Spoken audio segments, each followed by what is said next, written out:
बिस्मिल्लाहिर्रहमानिर्रहीम। अस्सलाम वालेकुम स्टूडेंट आज के लेक्चर में खुशामदीद। स्टूडेंट आज का जो हमारे पास टॉपिक है, आज हमने एक्सरसाइज 3.2 जो है वो स्टार्ट करनी है। तो 3.1 एक्सरसाइज हमने कल जो थी वो कंप्लीट कर ली थी। उसके जो इंपॉर्टेंट क्वेश्चन है, क्वेश्चन नंबर 4, 5, 6 और 7 है। लास्ट में जो उसके 4 क्वेश्चन है बेटा शॉर्ट क्वेश्चन के लिए इंपॉर्टेंट है, बाकी जो हमने क्वेश्चन किए थे वो एमसीक्यूज के लिए इंपॉर्टेंट है। और ये जो बेटा आज की जो हमारे पास एक्सरसाइज है 3.2, ये भी बेसिक है सारी की सारी। इसके अंदर भी आप लोगों से ज्यादा एमसीक्यूज ही बेटा पेपर के अंदर बनते हैं, या कोई डेफिनेशन वगैरह जो है वो आ सकती है। ठीक है, तो सबसे पहले नंबर पे देखिए, आप लोगों को मैंने सिखाना है भाई टाइप्स ऑफ मैट्रिसेस। हमारे पास टॉपिक है आज का टाइप्स ऑफ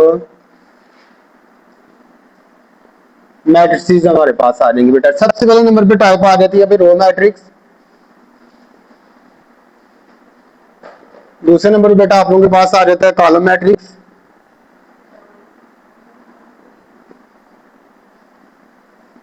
तीसरा हमारे पास टाइप आ जाती है जीरो मैट्रिक्स।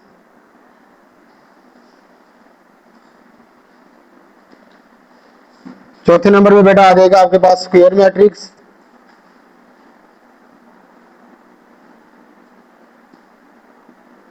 उसके बाद आपके पास आ जाएगा भी नेक्स्ट पांचवें नंबर पे जो टाइप होगी इसकी स्क्वायर के बाद आ जाएगा हमारे पास रेक्टेंगुलर मैट्रिक्स।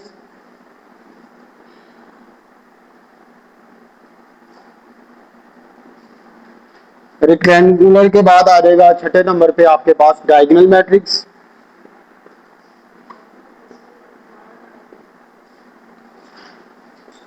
डायगोनल के बाद 7 नंबर पे बेटा आप लोगों के पास जो टाइप होती है scalar matrix.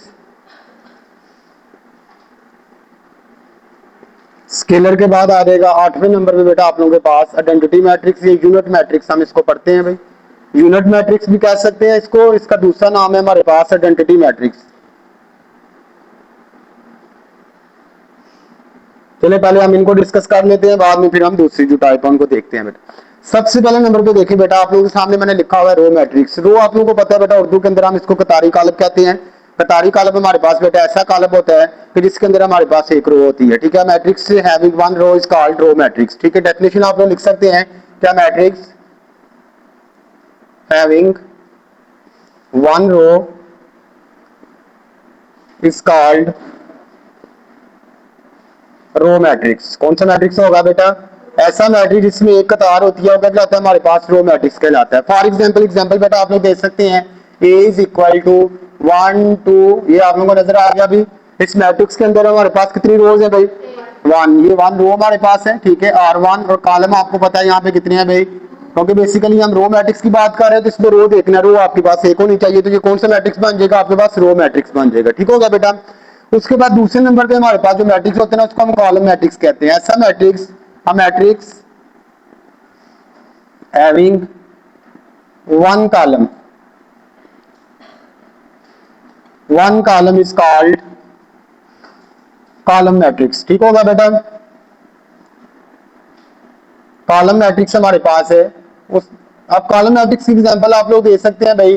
For example A is equal to 1 2। आप लोगों को बेटा नजर आ रहा है इस मैट्रिक्स के अंदर कितने कॉलम है भाई, एक कॉलम है भाई। कितने कॉलम है हमारे पास, एक कॉलम है। ऐसा मैट्रिक्स जिसमें एक कॉलम है वो क्या कहलाता है भाई, कॉलमी कॉलम कहलाता है। दूसरे में बेटा आ जाता है आपके पास जीरो मैट्रिक्स। अब matrix having all element is zero. ऐसा मैट्रिक्स जिसके अंदर तमाम एलिमेंट किस पर मुश्तमिल हो भाई, जीरो पर मुश्तमिल हो। A matrix having all elements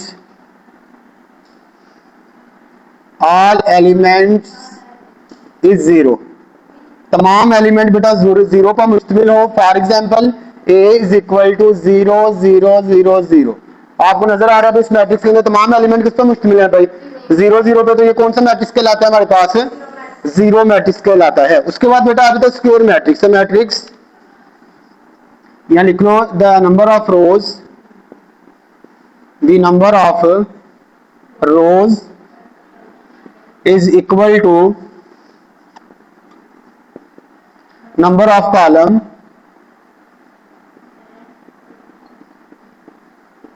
is called square matrix। ऐसा मैट्रिक्स जिसमें कतारों और कॉलमों की तादाद बराबर हो। ऐसा मैट्रिक्स जिसमें कतारों और कॉलमों की तादाद बराबर होती है कौन सा मैट्रिक्स कहलाता है, स्क्वायर मैट्रिक्स। फॉर एग्जांपल बेटा A इज इक्वल टू 1 2 3 4। आप लोगों को नजर आ रहा है इसका ऑर्डर क्या होगा, 2/2 हमारे पास क्या ऑर्डर होगा इसका, इसमें नंबर ऑफ रोज की तादाद कितनी है 2, नंबर ऑफ कॉलम भी कितनी है हमारे पास 2, तो कौन सा मैट्रिक्स बन जाएगा, स्क्वायर मैट्रिक्स। उसके बाद आगे तो rectangular matrix, matrix having a matrix number of rows is not equal to number of rows is not equal to number of column, number of, ठीक है। ऐसा मैट्रिक्स जिसमें नंबर ऑफ रोज और नंबर ऑफ कॉलम की तादाद equal ना हो, जिस तरह फॉर एग्जांपल बेटा a इज इक्वल टू 5 4, आप लोगों को नजर आ रहा है इसका ऑर्डर क्या भाई 1/2, इसका ऑर्डर क्या भाई 1/2। ऐसा मैट्रिक्स में नंबर ऑफ रोज और नंबर ऑफ कॉलम की तादाद इक्वल ना हो रेक्टेंगुलर मैट्रिक्स कहलाते हैं, ठीक हो गया बेटा। उसके बाद आगे डायगोनल मैट्रिक्स, ऐसा मैट्रिक्स हमारे पास डायगोनल मैट्रिक्स कहलाता है जिसके अंदर आपके पास ये वैल्यू हो भाई, डेफिनेशन आपकी बुक के अंदर लिखी हुई है 3004, इस तरह भी लिख सकते हैं a इज इक्वल टू 5000, इस तरह भी लिख सकते हैं बेटा। ऐसा मैट्रिक्स जिसमें डायगोनल, ये डायगोनल है बेटा, ये क्या आप लोगों के पास डायगोनल के एलिमेंट में से कम एक एलिमेंट नॉन जीरो होना चाहिए। ऐसा मैट्रिक्स जिसमें डायगोनल के एलिमेंट्स में से कम एक एलिमेंट नॉन जीरो हो, वो कौन सा मैट्रिक्स कहलाता है भाई, डायगोनल मैट्रिक्स कहलाता है। क्या कहलाता है हमारे पास डायगोनल मैट्रिक्स बेटा। दूसरे उसके बाद आ जाएगा स्केलर मैट्रिक्स, ऐसा मैट्रिक्स स्केलर मैट्रिक्स बेटा आप लोगों के पास होता है जिसके अंदर डायगोनल के तमाम एलिमेंट सेम हो भाई, डायगोनल के तमाम एलिमेंट क्या होने चाहिए। इस तरह फॉर एग्जांपल एक और हम एग्जांपल ले लेते हैं अभी K00K, हमारे पास ये डायगोनल है आपका भाई, ये डायगोनल है। डायगोनल के तमाम एलिमेंट बेटा आपके पास सेम हो तो वो कौन सा मैट्रिक्स कहलाता है, स्केलर मैट्रिक्स कहलाता है। कौन सा मैट्रिक्स कहलाता है भाई, स्केलर मैट्रिक्स बेटा। स्केलर के बाद लास्ट नंबर पे हमारे पास आ जाता है यूनिट मैट्रिक्स। यूनिट हमारे पास, यूनिट से मुराद 1, यूनिट किसको कहते हैं भाई 1 को, इसको उर्दू में वादानी कालब हम पढ़ते हैं भाई। ऐसा कालब हमारे पास यूनिट मैट्रिक्स कहलाता है जिसके अंदर डायगोनल के अंदर 1 1 होना चाहिए, डायगोनल में क्या होना चाहिए भाई 1 1 होना चाहिए। ऐसा मैट्रिक्स जिसमें डायगोनल के अंदर 1 1 हो, बाकी तमाम के तमाम एलिमेंट जीरो पर मुश्तमिल हो, तो वो मैट्रिक्स कौन सा कहलाता है, यूनिट मैट्रिक्स कहलाता है। समझ आ गई बेटा आप लोगों को इसकी टाइप्स की। अब आप लोग जरा चले अपनी एक्सरसाइज के ऊपर, साथ साथ ही हम क्वेश्चन भी क्लियर कर लेते हैं ताकि आपका टाइम से आया ना हो बेटा। और क्वेश्चन नंबर 1 देखें 3.2 एक्सरसाइज का। सबसे पहले नंबर पे क्वेश्चन नंबर 1 में बेटा उसने पूछा हमें यूनिट में आइडेंटिटी करना है आपने भाई। इसमें से यूनिट मैट्रिक्स क्या होता है, इसमें रो मैट्रिक्स कौन कौन से, कॉलम मैट्रिक्स और नल मैट्रिक्स भाई। सबसे पहले नंबर बेटा ए वाला बताएं भाई क्या मैट्रिक्स है हमारे पास, कौन सा भाई, रो मैट्रिक्स होगा, यूनिट होगा, कॉलम होगा, कौन सा मैट्रिक्स। ऐसा मैट्रिक्स जिसमें एक रो हो, आपको नजर आ रहा है ए वाले मैट्रिक्स के अंदर कितनी रो है बेटा, एक, तो कौन सा मैट्रिक्स होगा, रो मैट्रिक्स। दूसरे नंबर पे आ जाए बी वाला बेटा, तमाम एलिमेंट जीरो पर मुश्तमिल हो, तो कौन सा मैट्रिक्स होगा, जीरो मैट्रिक्स। अगले मैट्रिक्स पे आ जाए C is equal to 1 0 0 1, unit matrix. ऐसा मैट्रिक्स जिसमें डायगोनल के एलिमेंट 1 1 हो, तो कौन सा मैट्रिक्स होगा, यूनिट मैट्रिक्स, या इसको वहादानी कालब कहते हैं। डी वाला बेटा बताएं जरा, जीरो मैट्रिक्स यानी नल मैट्रिक्स। ई वाला कॉलम मैट्रिक्स और एफ वाला कॉलम मैट्रिक्स। समझ आ गई बेटा इसकी आपको। उसके बाद चलेंगे क्वेश्चन नंबर 2 की तरफ।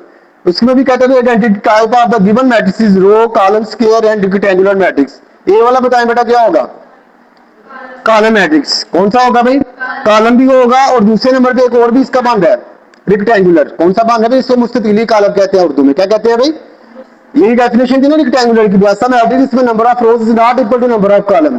तो आप लोगों को ए वाले के अंदर नजर आ रहा है ना, तो उसमें नंबर ऑफ रोज और नंबर ऑफ कॉलम एक दूसरे के इक्वल है, और ना ही बेटा वो, क्योंकि एक ही कॉलम दिया हुआ तो दो टाइप हो सकती है, कॉलम मैट्रिक्स भी हो सकता है और मुस्ततिली भी हो सकता है। दूसरे नंबर बी वाला बताए थे जल्दी से, मुरब्बी कॉलम, जिसको स्क्वायर मैट्रिक्स कहते हैं। ऐसा मैट्रिक्स में number of rows is equal to number of column, मुरब्बी कॉलम कहलाता है। सी वाला बताएंगे जल्दी से बेटा, मुस्ततिल, जिसको rectangular, number of rows is not equal to number of column. D वाला बताएं जल्दी से बेटा, मुरब्बी column, number of rows is equal to number of column बेटा, ठीक है। ई वाला बताएं जल्दी से, मुस्ततिली कॉलम। कौन सा होगा भाई, number of rows is not equal to number of column. बेटा ध्यान से डेफिनेशन आप लोगों ने याद करनी है, डेफिनेशन आप लोगों को याद हो जाएंगे तो क्वेश्चन आपके सारे के सारे सॉल्व हो जाएंगे, ठीक है बेटा। उसके बाद आ रहे क्वेश्चन नंबर 3 की तरफ भाई। क्वेश्चन नंबर 3 में बेटा लिखा हुआ है डायगोनल कौन सा होता है, स्केलर और यूनिट मैट्रिक्स। जिससे बेटा पूछूंगा उसने जवाब देना। बेटा आपने बताना ए वाला, सबसे पहले नंबर पे आप बताएं ए वाला क्या होगा, यूनिट मैट्रिक्स। आप बताओ भाई क्या नाम है इसका, आप बेटा बताओ बी वाला कौन सा मैट्रिक्स होगा भाई, बी वाला स्केलर मैट्रिक्स। आपको नजर आ रहा है डायगोनल के एलिमेंट सेम है, जब डायगोनल के एलिमेंट सेम होंगे तो कौन सा मैट्रिक्स होगा भाई, स्केलर मैट्रिक्स होगा। तो बेटा सी वाला डायगोनल मैट्रिक्स, डायगोनल के एलिमेंट्स में से डायगोनल में कम से कम एक एलिमेंट नॉन जीरो होना चाहिए, ज्यादा से ज्यादा दो एलिमेंट भी नॉन जीरो हो सकते हैं, लेकिन कम से कम एक एलिमेंट नॉन जीरो हो तो कौन सा मैट्रिक्स कहलाता है, डायगोनल मैट्रिक्स कहलाता है। उसके बाद बेटा डी वाला डायगोनल, ई वाला स्केलर मैट्रिक्स, ई वाला कौन सा होगा भाई, स्केलर मैट्रिक्स। समझ आ गई बेटा क्वेश्चन की आप लोगों को। तो ये आप लोगों के पास क्वेश्चन है इनकी, जो आप लोगों ने जो इनको हल कर लेने डेफिनेशन को ही अप्लाई करते हुए, ठीक है भाई। अब हम चलते हैं क्वेश्चन नंबर 4 की तरफ। बेटा इसके बाद हमारे पास क्वेश्चन नंबर इसका 4 है, ट्रांसपोज मैट्रिक्स क्या होता है। ट्रांसपोज की डेफिनेशन सबसे पहले नंबर पे देख लिए, ऐसा मैट्रिक्स हमारे पास ट्रांसपोज मैट्रिक्स कहलाता है इसमें नंबर ऑफ रोज को नंबर ऑफ कॉलम में और नंबर ऑफ कॉलम को नंबर ऑफ रो के अंदर अगर आप लोग चेंज कर दें तो वो मैट्रिक्स कौन सा कहलाता है, ट्रांसपोज मैट्रिक्स कहलाता है। फॉर एग्जाम्पल बेटा देखें, एक मैट्रिक्स आपको दिया हुआ ए इज इक्वल टू 3 4 5 एंड 6, तो बेटा हम इसका ट्रांसपोज लेना है, ट्रांसपोज को स्मॉल टी के साथ जाहिर करते हैं, ठीक है भाई। इधर भी हमारे पास 3 4 5 एंड 6, इसके ऊपर स्मॉल टी लिख देना है भाई। तो ए का ट्रांसपोज इज इक्वल आ जाएगा बेटा, ये रो होती है, ये आपके पास रो है, इस रो को आपने कॉलम में लिख देना है 3 4, इस रो को आपने किस में लिख देना है 5 6, तो ये क्या आ जाएगा हमारे पास, इसका ट्रांसपोज निकल आएगा, कैसे क्या हो जाएगा आपका, कंप्लीट हो जाएगा। आप लोग रो को भी चेंज कर सकते हैं कॉलम में, या आप लोग इस तरह कॉलम को भी किस में लिख सकते हैं भाई, रो के अंदर आप लोग चेंज कर सकते हैं, ठीक है। आप क्वेश्चन नंबर आपका जो 5 है 4 वाला है, उसके अंदर जस्ट आपने यही काम करना है कि नंबर ऑफ रोज को नंबर ऑफ कॉलम में, नंबर ऑफ कॉलम को नंबर ऑफ रोज में चेंज कर देना। जिसका बी वाला पार्ट देखिए, बी वाले के अंदर बेटा लिखा हुआ है 3 7 6, तो अभी हमने पढ़ा ट्रांसपोज को किसके साथ जाहिर करते हैं, स्मॉल टी के साथ, 3 7 6। तो बेटा ये आपका कॉलम लिखा हुआ है, ये कौन सा है, कॉलम, कॉलम को रो में लिख दे भाई।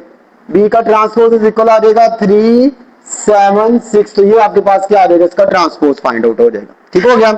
इसी तरह डी वाला पार्ट देख ले, डी वाले के अंदर बेटा लिखा हुआ है 2 3 4 5 6 और 7, इसको बेटा आप लोगों ने ट्रांसपोज ले लेना, डी का ट्रांसपोज इज इक्वल आ जाएगा, ये कॉलम है बेटा, इसको रो में लिख लें 2 3 4, ये कॉलम है, इसको रो में 5 6 7, तो ये बेटा आपके पास क्या आ जाएगा, इसका ट्रांसपोज फाइंड हो जाएगा, क्वेश्चन क्या हो जाएगा, इसका कंप्लीट हो जाएगा। समझ आ गई बेटा इस क्वेश्चन की आप लोगों को। तो ये ट्रांसपोज की डेफिनेशन हमारे पास ये वाली होती है। उसके बाद क्वेश्चन नंबर 5 के अंदर हमें, ये क्वेश्चन नंबर 4 है आपका एक्सरसाइज का, क्वेश्चन नंबर जो 5 है बेटा, उसके अंदर आप लोगों को बताया उसने कि फाइंड नेगेटिव मैट्रिक्स। भाई नेगेटिव मैट्रिक्स आपने बेटा मालूम करना है।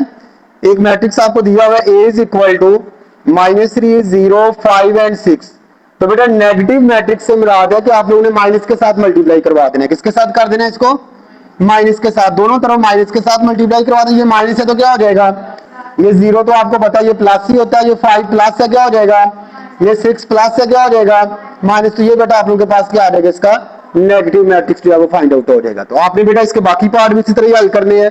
आपने क्या करना है भाई, आप लोगों ने दोनों तरफ किसके साथ मल्टीप्लाई करवा देना, माइनस के साथ, जो साइन प्लस होंगे वो माइनस में चेंज हो जाएंगे, जो माइनस होंगे वो किसमें चेंज हो जाएंगे, आपके प्लस में चेंज हो जाएंगे, तो क्वेश्चन आपका क्या हो जाएगा, कंप्लीट हो जाएगा। ये बेटा क्वेश्चन नंबर 5 आप लोगों के पास इस तरह होगा।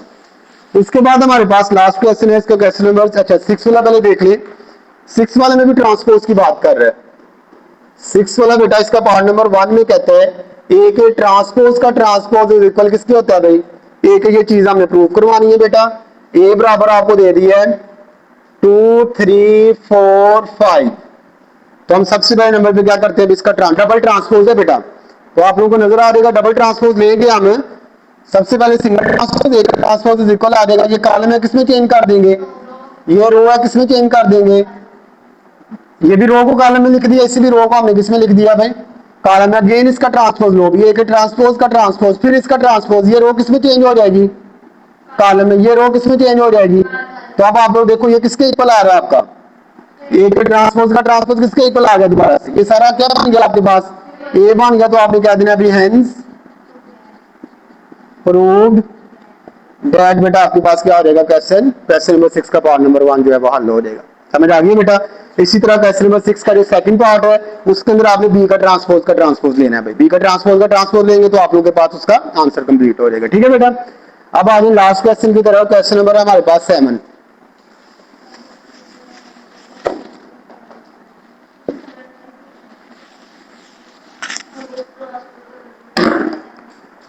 बेटा लास्ट क्वेश्चन है इसका, क्वेश्चन नंबर 7 के अंदर हमसे पूछ रहा है भाई, show that L is equal to 2 3 4 3 -2 5 4 5 and 0, और कहता है ये आपके पास क्या होता है, सिमेट्रिक मैट्रिक्स होता है। कौन सा मैट्रिक्स होता है बेटा? आप सिमेट्रिक की डेफिनेशन आप लोग पहले देख लें, दो डेफिनेशन आप लोगों की लास्ट डेफिनेशन है, एक होता है सिमेट्रिक और एक होता है skew symmetric matrix. Symmetric matrix की डेफिनेशन बेटा ये होती है,